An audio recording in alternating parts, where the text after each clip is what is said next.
మన ప్రభు అయిన యేసుక్రీస్తు నామములో కూడి వచ్చిన ప్రతి ఒక్కరికి వందనాలు తెలుపుకుంటూ, దేవుని యొక్క సన్నిధిలో మనతో ఈ దినం ఏం మాట్లాడుతున్నాడో వాటి మాటలు మనం చాలా జాగ్రత్తగా గమనిద్దాం.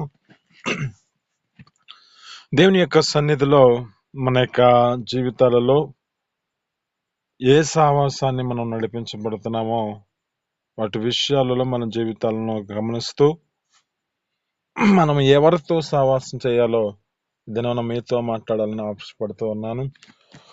యోబు గ్రంథంలో ఉంటాడు, ఏమంటాడంటే, ఆయనతో సావాసం చేసిన యెడల నీకు సమాధానం కలుగుతుంది, అలాగునని నీకు నెమ్మది కలుగుతుంది అంటాడు. అంటే మన సావాసము ఎవరితో ఉండాలంటే మన ప్రభు అయిన యేసు క్రీస్తుతో మన సావాసము కలిగి ఉండాలి. ఈ లోక స్నేహం మనుషుల యొక్క జీవితాలలో దేవునికి వైర్యం. ఈ లోక స్నేహము దేవునికి యొక్క సన్నిధిలో జ్ఞాపకం చేసుకుంటే, లోకంతో స్నేహం చేసేవాడు దేవునికి శత్రువుగా మార్చబడుతున్నాడు అంటుంది. ఈ లోక స్నేహం మనుషుల యొక్క జీవితాల్లో పతనానికి తీసుకెళ్తుంది.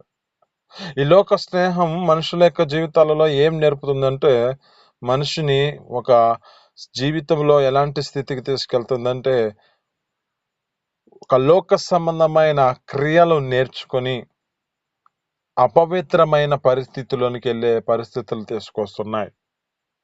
ఈ దినం మనతో కొన్ని మాటలు మనం చాలా జాగ్రత్తగా గమనించుకుందామండి.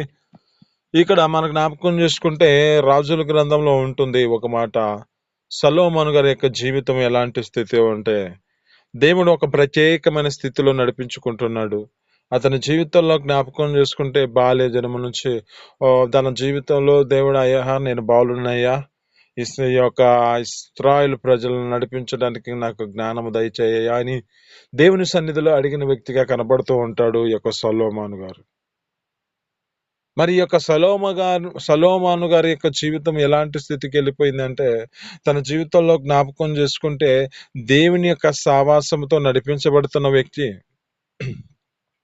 దేవుని యొక్క జ్ఞానాన్ని పొందుకున్న వ్యక్తి, ఆ దేవుని యొక్క సన్నిధిలో నడిపించబడుతూ తన జీవితంలో అనేకమైన తన యొక్క స్థితిని జ్ఞాపకం చేసుకుంటే అనేకమైన వాటిని కట్టించి అనేక మంది ఆకర్షిస్తూ ఉన్నారు. అది చూస్తే ఇంతటి ఆ యొక్క నిర్మాణం చూసి ఆశ్చర్యపోతున్న పరిస్థితులు కనబడుతున్నాయి. కానీ ఇతని యొక్క సావాసం ఎలాంటి పరిస్థితికి వెళ్ళిందంటే, ఇక్కడ జ్ఞాపకం చేసుకుంటే సొలొమోను తను చేసిన పొరపాటు ఎలాంటిదంటే, అన్యులతో తన జీవితంలో వివాహం చేసుకొని ఆ వివాహంతో తన జీవితంలో నడిపించబడుతున్న పరిస్థితిలో తన జీవితం ఎలాంటి పరిస్థితికి వెళ్ళిందంటే, తన హృదయాన్ని తిప్పారు అని చెబుతుంది. ఆ యొక్క వ్యక్తి తన జీవితంలో జ్ఞాపకం చేసుకుంటే దేవుని సన్నిధిలో నడిపించబడుతున్న వ్యక్తే, ఆ దేవుని యొక్క జ్ఞానాన్ని పొందుకున్న వ్యక్తే, ఆ దేవుని యొక్క సన్నిధిలో తన జీవితంలో అనేకమైన ఆ యొక్క వ్యక్తి గొప్ప నిర్మాణం చేసిన వ్యక్తే. కానీ ఏ పరిస్థితికి వెళ్ళింది అంటే, ఆ యొక్క అన్యుల యొక్క సావాసము, అన్యుల యొక్క ఆ యొక్క జీవితంలో అన్యుల యొక్క భార్యలు, అంటే ఈ యొక్క అన్యులతో ఆ యొక్క జీవితాన్ని నడిపించబడుతున్న పరిస్థితిని బట్టి అతని జీవితంలో ఎలాంటి పరిస్థితికి వచ్చిందంటే, తన హృదయాన్ని తిప్పివేశారు, తన మనసు దేవునికి వ్యతిరేకంగా మార్చబడింది అంటుంది. ఇంకా మనం జ్ఞాపకం చేసుకుంటే ఈ యొక్క లేఖనాల్లో సెలవిస్తున్న మాటలను బట్టి కీర్తనలో ఉంటది 106వ అధ్యాయంలో. అక్కడ జ్ఞాపకం చేసుకుంటే ఇశ్రాయేలు ప్రజల యొక్క జీవితాలు ఎలా నడిపించబడ్డాయంటే, అన్యుల యొక్క సావాసం చేస్తూ వారు చేస్తున్న క్రియలను నేర్చుకున్నారంట. అన్యులు చేసే నడిపించబడుతున్న నడక, వారి జీవితాల్లో అలాంటి నడకను వీరు నేర్చుకుంటున్నారంట. అక్కడ అంటది, బయలుదేవతలకి వీరు పూజ చేస్తున్న వారిగా మార్చబడ్డారంట. వారికి కలిగిన కుమారులను కుమార్తెలను బలర్పించేవారిగా మార్చబడ్డారంట. వాళ్ళు దెయ్యాలకి బలర్పిస్తున్నారంట. వారి వల్ల పట్టణంలో అక్కడున్న ప్రాంతం అంతా అపవిత్రమైన పరిస్థితికి వెళ్ళిందంట. ఇదేమో నీతో మాట్లాడుతున్న మాటను బట్టి జ్ఞాపకం చేసుకుంటే, నీ సావాసము ఎవరితో ఉంది? అన్యులతో నీవు సావాసము కలిగి ఉంటే నీ జీవితంలో నువ్వు వారి క్రియలు నేర్చుకుని నీవున్న ప్రాంతము అపవిత్రమైన పరిస్థితికి తీసుకెళ్తుంది. అన్యులతో సావాసం చేస్తే ఇది నీ జీవితంలో దేవునికి వ్యతిరేకంగా మార్చబడి దేవుని యొక్క సన్నిధిలో ఉండకుండా ఆ దేవుని యొక్క నీ జీవితంలో నడిపించబడుతున్న జ్ఞానం ఏమైపోతుందో, నీకిచ్చిన ఆ యొక్క యథార్థత ఏమైపోతుందో, నీకిచ్చిన ఆ పవిత్రత ఏమైపోతుందో గుర్తు చేసుకో. ఇశ్రాయేలు ప్రజలను ఒక ప్రత్యేకమైన పిలుపు చేత పిలుచుకొని నడిపిస్తున్న దేవుడు ఆ పడుతున్న పరిస్థితుల్లో కొన్ని మంది తమ జీవితాల్లో అన్యులతో సావాసం చేసి వారు చేస్తున్న క్రియలను నేర్చుకొని వారు నడిపించబడుతున్న ఆ యొక్క బలుల యొక్క జీవితాలలో అలాంటి బలులను వారి కుమార్తెలను రక్తము ఒలికించి దెయ్యాలకు బలి అర్పించే పరిస్థితి వచ్చింది. ఈ దినము నీతో మాట్లాడుతున్న మాట, అన్యులతో నువ్వు సావాసం చేస్తే నీ కలిగిన కుమారులు కుమార్తెలను బలి అర్పించే పరిస్థితులు వస్తాయి. లోకరీతిలో తమ జీవితాలు ఏ విధమైన పరిస్థితికి వెళ్తాయో తెలియదు. కనుక నీ జీవితంలో ఏం చేయాలంటే దేవునితో సావాసము చేయి. ఆ దేవుడు నీ జీవితంలో నీ జీవితంలో కావలసిన సమాధానాన్ని, నీ జీవితంలో కావలసిన నీ యొక్క నెమ్మది, నీ జీవితంలో కావలసిన మేలులు ఆయన చేయగలుగుతాడు. ఆయనతో నువ్వు సావాసం చేస్తున్నావా? లేక లోకరీతిలో లోక స్నేహంతో నువ్వు నడిపించబడుతున్న పరిస్థితి ఉన్నదా? ఇంకా మనం జ్ఞాపకం చూసుకుంటే లేఖనాలు చెబుతూ ఉన్నాయి, కోప చిత్తునితో సావాసం చేయొద్దు అంటున్నాడు. ఒకటి, అన్యులతో సావాసం చేయకూడదు. రెండోది, కోప చిత్తునితో సావాసం చేయకూడదు. కోప చిత్తుడిగా ఎవరు మార్చబడ్డారు? ఎలాంటి స్థితిలో ఉన్నప్పుడు పరిస్థితి ఎలాంటిగా మార్చబడిన పరిస్థితి కనబడుతుంది? పేరుకేమో దేవుని యొక్క సన్నిధిలో నడిపించబడుతున్న వ్యక్తే. ఆ దేవుని యొక్క సన్నిధిలో దేవునికి బలి అర్పిస్తున్న వ్యక్తిగా కనబడుతూ ఉన్నాడు. ఎవరు అంటే కయ్యూను గారు. ఈ కయ్యూను ఏ విధమైన స్థితిలోకి వెళ్ళాడు? కోపచిత్తుడై తన జీవితంలో కోపం తెచ్చుకుని ఆ యొక్క కలిగిన కుమారుడు, తన యొక్క తమ్ముడును హేబేలును చంపిన వాడిగా మార్చబడుతున్న పరిస్థితి. ఎందుకు ఇలాంటి పరిస్థితి కలిగింది?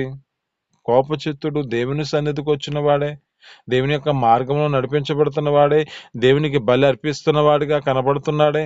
మరి ఇలాంటి పరిస్థితికి ఎందుకు వెళుతుంది? మనుషుల యొక్క జీవితాల్లో కూడా దేవుని యొక్క సన్నిధికి వస్తున్న తమ జీవితాలలో ఆ కోపమును తగ్గించుకోలేని పరిస్థితి. ఇప్పుడు అంటున్న మాట, కోపముతో నువ్వు సావాసం చేస్తున్నావేమో. ఆ కోపము నీ జీవితంలో ఎలాంటి పరిస్థితి తీసుకెళ్తుందో గుర్తు చేసుకో. నీ జీవితంలో ఆవేశమైన పరిస్థితికి వస్తే నీ జీవితంలో ఎలాంటి పరిస్థితికి వెళ్తుందో గుర్తు చేసుకో. ఇక్కడ ఒక వ్యక్తిని మీకు గుర్తు చేస్తున్నాను, మోషేను గుర్తు చేస్తున్నాను. మోషే యొక్క జీవితంలో జ్ఞాపకం చేసుకుంటే అతడు కోపంతో ఏం చేశాడంటే బండతో మాట్లాడమంటే బండను కొట్టాడు. కోపంతో ఏం చేశాడంటే వారిని ద్రోహులారా అని పిలిచాడు. ఈ పరిస్థితిని బట్టి ఎలాంటి పరిస్థితికి వెళ్ళాడో మనకు తెలుసు. అతడు నువ్వు ఆ యొక్క ప్రాంతాన్ని చూస్తావు కానీ దానిలోకి వెళ్ళలేవు అని మోషేకి చెబుతున్నాడు. మరి ఈ దినం నీతో మాట్లాడుతున్న మాటను బట్టి నీ యొక్క సావాసం ఎలాంటిదిగా ఉంది? నీ సావాసం అన్యులతో సావాసం చేస్తున్నావా? అన్యుల యొక్క జీవితాలలో బలి అర్పిస్తున్నారు. వారి బలికి వారి వలన అపవిత్రమైన పరిస్థితికి వెళ్తుంది. నీ సావాసము కోపచిత్తునితో సావాసం చేస్తున్నావా? ఈ కోపచిత్తునితో సావాసం చేస్తే నీవు ఆ పాలు తేనెలో ప్రవహించే ప్రదేశమైన పరలోక రాజ్యానికి నువ్వు ప్రవేశించలేని పరిస్థితి వస్తుంది. నీ సావాసం ఎలాంటిదిగా ఉండాలంటే, ఒకటి, నీ జీవితంలో జ్ఞానులతో నువ్వు సావాసం చేయాలి. జ్ఞానులతో నువ్వు సావాసం కలిగి ఉంటే నీ జీవితంలో జ్ఞానం కలుగుతుంది. నీవు నీ జీవితంలో ఎలాంటి నీ యొక్క స్థితిని బట్టి ఎవరితో సావాసం చేయాలంటే పరిశుద్ధులతో నువ్వు సావాసం చేయాలి. పరిశుద్ధులతో నువ్వు సావాసం చేస్తే నీ జీవితంలో పరిశుద్ధతలో నేర్చుకునే స్థితి కలుగుతుంది. అందుకే భక్తులు రాసిపెట్టారు, పరిశుద్ధుల సావాసమే నాకు క్షేమాధారము. అంటే మన జీవితాల్లో ఏ సావాసము చేత మనం నడిపించబడుతున్నాము? ఆ ప్రభువైన యేసుక్రీస్తు యొక్క సహవాసం మన జీవితాలలో ఉందా?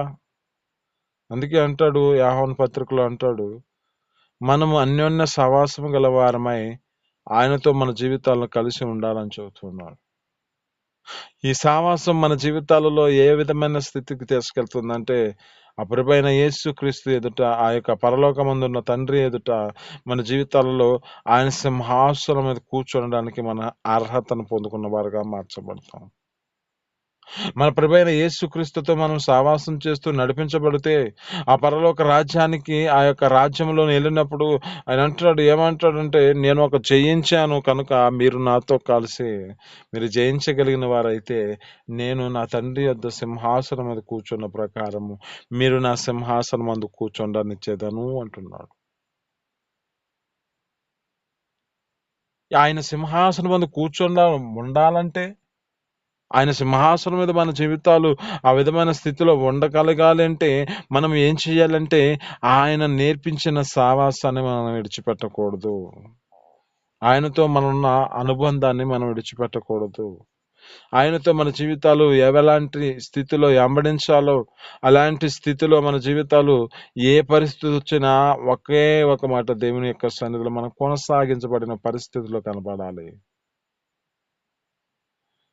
మనుషుల యొక్క జీవితాలలో సంతోషకరమైన స్థితిలో ఉంటేనేమో తండ్రితో సావాసం కలిగి ఉండగలిగి జీవిస్తూ ఉంటారు. అంటే మన ప్రభువైన యేసుక్రీస్తుతో ఆ తండ్రి అయిన దేవుడు ఎలాంటి స్థితిలో ఉన్నా తన జీవితంలో నడిపించబడ్డాడు. మరి అలాంటి స్థితి నేర్చుకోవాలి. కానీ తండ్రితో సావాసం ఎలాంటిదిగా ఉండదంటే, మేలు కలిగినప్పుడేమో తండ్రి నాకు బాగానే మేలు చేశాడని చెప్పగలుగుతాం. కీడెప్పుడైతే వస్తేవో ఎప్పుడైతే వచ్చిందో, ఎప్పుడైతే ఆ యొక్క పరిస్థితికి వస్తుందో అప్పుడు తండ్రిని విడిచిపెట్టిన పరిస్థితి కలుగుతుంది. నీ జీవితంలో ఏ పరిస్థితుల్లో ఉన్నా ఆ తండ్రిని స్తుతించేవాడుగా నువ్వు నడిపించబడాలి. అపోస్తలుడైన పౌలు అంటాడు, నేనున్న ఏ స్థితిలో ఉన్నానో ఆ స్థితిలో సంతృప్తి కలిగి నేను జీవించగలుగుతున్నాను. అపోస్తలుడైన పౌలు అంటాడు, నేను జీవించేది నేను కాదు, కానీ క్రీస్తే నా యందు జీవించుతూ ఉన్నాడు అని చెబుతున్నాడు. ఎలా చెప్పగలుగుతున్నాడు ఈ మాట అంటే, తన జీవితంలో తన యొక్క స్థితిని బట్టి నడిపించబడ్డాడు కనుకనే అలాంటి ధైర్యముగా తన జీవితంలో ఆ మాట చెప్పగలుగుతున్నాడు ఈ యొక్క అపోస్తలుడైన పౌలు గారు. ఇంకా ఆయన పాట అంటున్నాడు, ఏమంటాడంటే, నేను క్రీస్తుని పోలి నడుచుకున్న ప్రకారము మీరు నన్ను పోలి నడుచుకోండి. ఎలా? అపోస్తలుడైన పౌలు యొక్క జీవితంలో ఎలాంటి మాట ఎందుకు అంటున్నాడు? ఎలాంటి స్థితిలో ఉన్నాడు ఈ యొక్క వ్యక్తి? ఏ స్థితిలో నడిపించబడిన వ్యక్తిగా కనబడుతున్నాడు ఈ యొక్క వ్యక్తి? అంటే తన జీవితంలో జ్ఞాపకం చేసుకుంటే ఏ యొక్క జీవితం నడిపించబడ్డాడు అంటే ఇతని యొక్క స్థితి గుర్తు చేసుకుంటే, పూర్వం నేను ఒక దోషకుడిని, పూర్వం నేను ఒక హానికరుడిని, పూర్వం నేను అనేక మందిని ఏ స్థితిలో ఉంటే ఆ దేవుని సన్నిధిలో వారిని హింసించిన వాడిని అని చెబుతున్నాడు ఈ వ్యక్తి. కానీ తన యొక్క పరిచర్యకై ఒక నమ్మకమైనవానిగా నన్ను చేసుకున్నందుకు నేను కృతజ్ఞతాస్తుతులు చెల్లిస్తున్నాను అంటున్నాడు. నేను చెల్లిస్తున్నానని చెబుతూ తన జీవితంలో నన్ను నమ్మకమైన వానిగా ఎంచాడు కనుక నేను ఆ పరిచర్యలో కొనసాగించబడుతున్నాను. ఆయన అంటున్న మాటను బట్టి ఇక్కడ నేను క్రీస్తుని పోలి నడుచుకున్న ప్రకారం మీరు నన్ను పోలి నడుచుకోండి అని చెబుతున్నాడు. అంటే అతని జీవితంలో ఎలాంటి పరిస్థితిలో నడిపించబడ్డాడో గుర్తు చేసుకుంటే ఇక 2 కొరింథీయులకు రాసిన పత్రికలో ఉంటుంది. ఏమంటాడంటే అక్కడ తన జీవితంలో జ్ఞాపకం చేసుకుంటే యూదుల చేతనే తన జీవితంలో 5 మార్లు ఒకటి తక్కువ 40 దెబ్బలు తిన్నాడంట. బెత్తముతో కొట్టబడ్డాడు. అతను అనేకమైన పర్యాలు శ్రమలు పెట్టబడ్డాడు. ఇక్కడ అంటే ఇంతగా తన ధైర్యంగా చెప్పగలుగుతున్నాడంటే ఈ మాటలో తన జీవితంలో ఎందుకు ఈ మాట చెబుతున్నాడంటే తను చేసిన ప్రభువైన యేసుక్రీస్తు యొక్క సావాసముతో ఎలా నడిపించబడ్డాడో అదే జీవితాన్ని నడిపించుకున్న వ్యక్తిగా కనబడుతున్నాడు ఈ యొక్క అపోస్తలుడైన పౌలు గారు. ఇతని జీవితంలో జ్ఞాపకం చేసుకుంటే ఇతనికి ఒక దినాన గుడ్డి కళ్ళు వచ్చిన పరిస్థితులు, అంటే అన్యజనుల ఆ యొక్క పౌలుగా ఉన్న దినాలలో తన జీవితంలో హింసిస్తున్న వ్యక్తి యొక్క దినాలలో ఉన్నప్పుడు ఇతని జీవితంలో సౌలా సౌలా నన్నెందుకు హింసిస్తున్నావని ప్రభువైన యేసుక్రీస్తు అతనితో మాట్లాడి ఉండగా అప్పుడు గుడ్డివాడిగా మార్చబడిన పరిస్థితిలో ఒక వ్యక్తిని సేవకుని పంపిస్తున్నాడు. అయ్యా నువ్వు ప్రాంతానికి పో, ఆ ప్రాంతంలో ఒక వ్యక్తి పడి ఉన్నాడు, అతనిని నువ్వు బాగు చేయి అని చెప్తుంటే అప్పుడు అంటున్నాడు, అయ్యా ఇతడు దేవుని ప్రజలను హింసించిన వ్యక్తి అయ్యా, ఇతడు దేవుని ప్రజలు ఎక్కడైనా వాక్యము ఎక్కడైనా సువార్తను ప్రకటిస్తూ ఉంటే వారిని ఆటంకపరిచిన వ్యక్తి అయ్యా ఒక వ్యక్తి.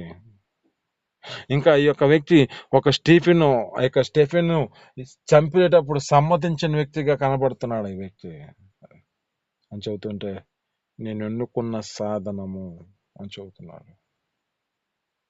ఎన్నుకున్న సాధనం ఏం చేయబడిందంటే ప్రభువైన యేసుక్రీస్తుతో సావాసం కలిగి ఉన్నాడు, ఆయనతో కలిసి తన జీవితాన్ని నడిపించుకున్నాడు. కనుకనే అక్కడ అంటాడు, ఈయన అంటున్న మాట ఏమిటంటే నేను పందెమ రంగమందు పరుగెత్తుతున్నాను, నేను బహుమానం కొరకే పరిగెత్తుతున్నాను, నా కొరకు ఒక జీవ కిరీటాన్ని దాచి ఉంచాడు. ఆమేన్, హల్లెలూయా. మరి ఆ జీవ కిరీటాన్ని పొందుకోవాలంటే నువ్వేం చేయాలంటే ఆయనతో సావాసముతో నువ్వు నడిపించబడుతున్నావా,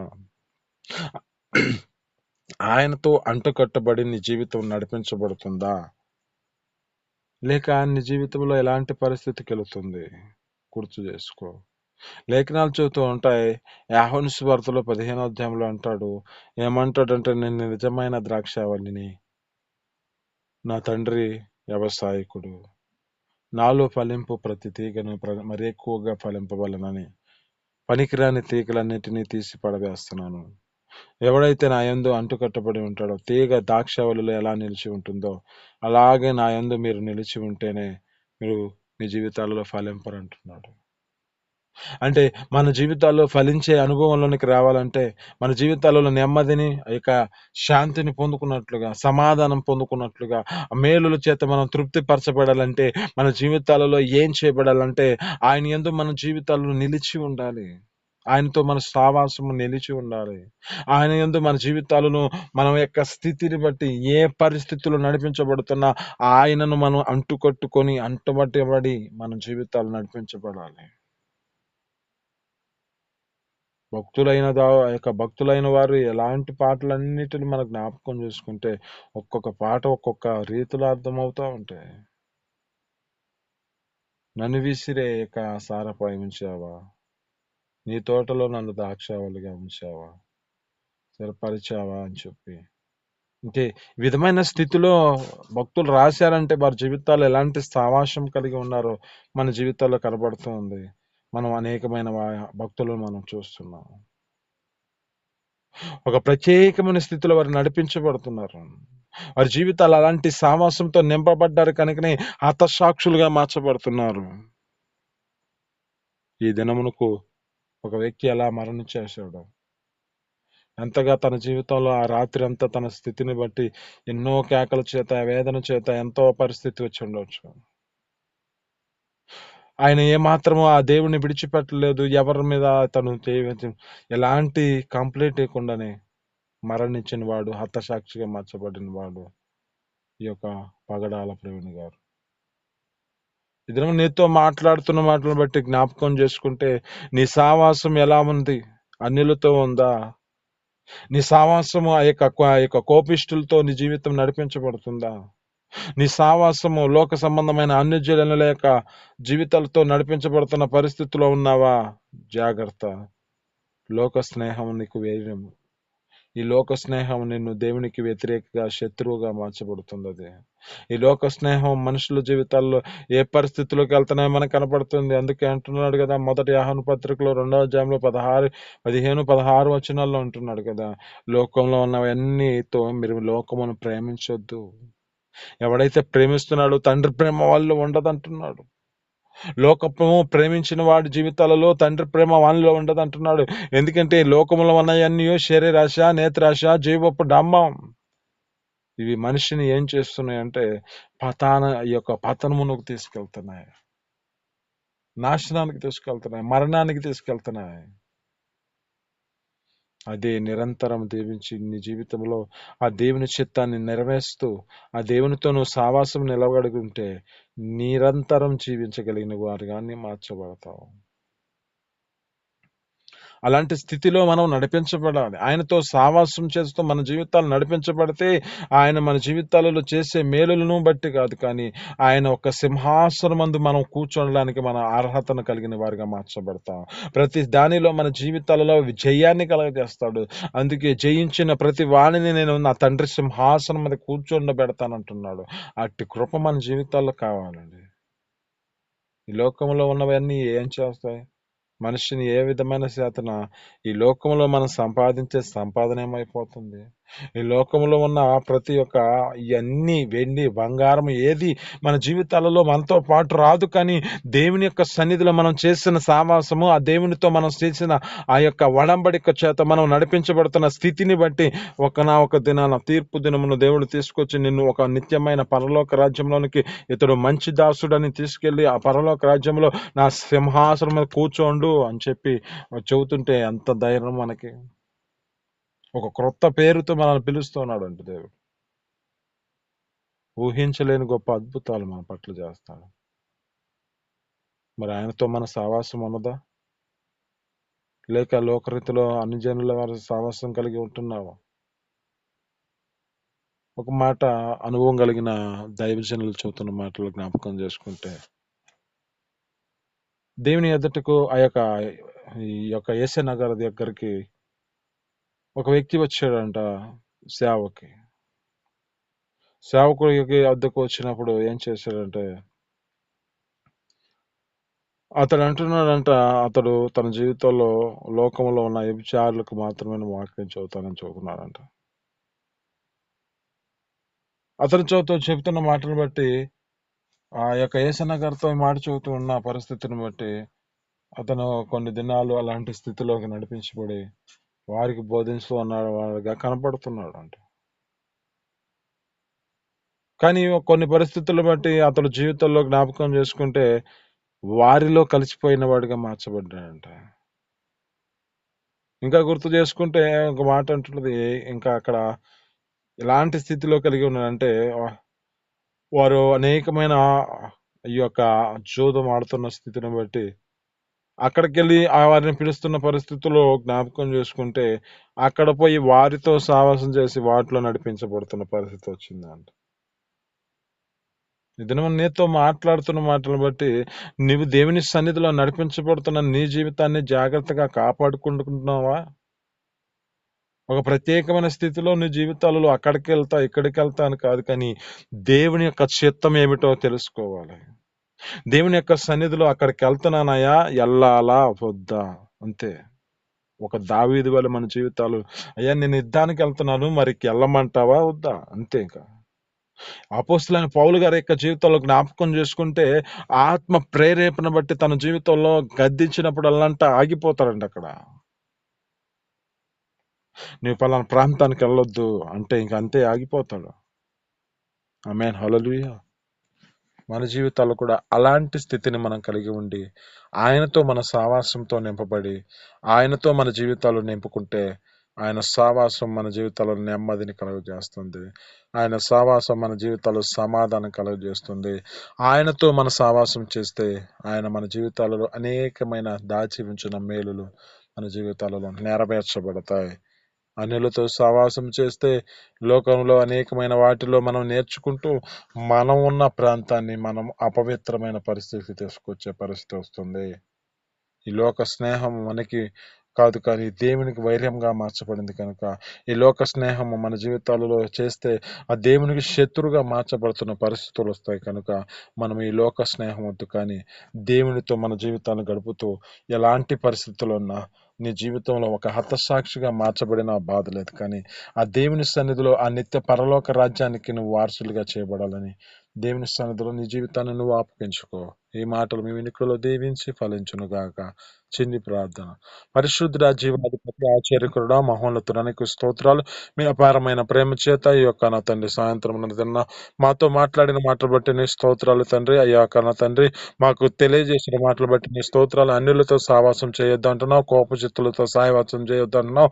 అయ్యా అటుగా మా జీవితాలు ఉండక నా తండ్రి జ్ఞానులతో సావాసం చేయనట్లుగా, నీతో సావాసం చేయనట్లుగా మాకు అనుగ్రహించి మీ కృపలో నిలబెట్టుకోమని, నీకే మహిమ ఘనత ప్రభావాలు తెచ్చుకోమని యేసు పరిశుద్ధ నామములో పొందుకొని జీవిస్తున్నాను తండ్రి. ఆమేన్.